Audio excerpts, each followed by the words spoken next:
మా చేతులేరా ఓహో ఉండాలి రంగు మారింది. నేను చాలా సీరియస్గా కొన్ని ప్రశ్నలు అడుగుతా. ఆ ప్రశ్నలకు నువ్వు సమాధానాలు చాలా క్లియర్గా ఉండాలి. అడ్డదిడ్డంగా సమాధానాలు చెప్తే కథ వేరే ఉంటుంది. చెప్తున్నా, అసలు నీకు మసిరెడ్డికి ఏం సంబంధం? తెలియదు. అసలు నీకు ముసలోడికి ఏం సంబంధం? చాలా కాలమైంది, మర్చిపోయా. అసలు నీకు ఈ కుంభకోణానికి ఏం సంబంధం? రాత్రి పడుకున్నా, గుర్తులేదు. మరి ఈ కోటాను కోట్ల రూపాయలు ఏ దేశానికి తరలిచ్చినారు? తెలియదు. విజయసాయి రెడ్డి చెప్పినట్టు 100 కోట్ల రూపాయలు అతని దగ్గర తీసుకున్నారు అప్పు. చాలా కాలమైందిగా, గుర్తులేదు. ఈ మద్యాన్ని ఎక్కడ వీళ్ళు మ్యానుఫ్యాక్చరింగ్ తయారు చేసేవాళ్ళు? మర్చిపోయా. అడ్డదిడ్డంగా సమాధానాలు చెప్తే ఇంత దూరం దిగుతుంది. తిన్నగా సమాధానాలు చెప్పేది నేర్చుకో.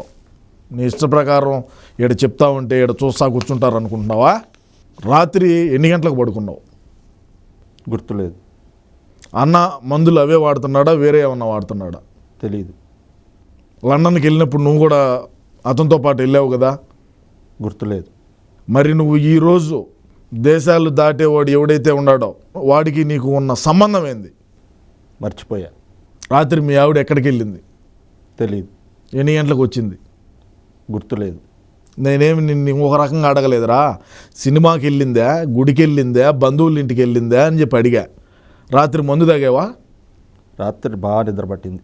గోళీలు వేసుకునే అలవాటు ఉందా? గుర్తులేదు. ఏం అడిగినా ఏం గుర్తుండదా? మర్చిపోయా. ఇక్కడికి ఎట్లొచ్చినావు? విచారణకు ఎట్లొచ్చినావు? మర్చిపోయా. ఎంత డబ్బులు సంపాదించినావు జగన్మోహన్ రెడ్డి గారు అధికారంలో ఉన్నప్పుడు? గుర్తులేదు. మరి ఎందుకు వచ్చావు వీడికి? తెలియదు.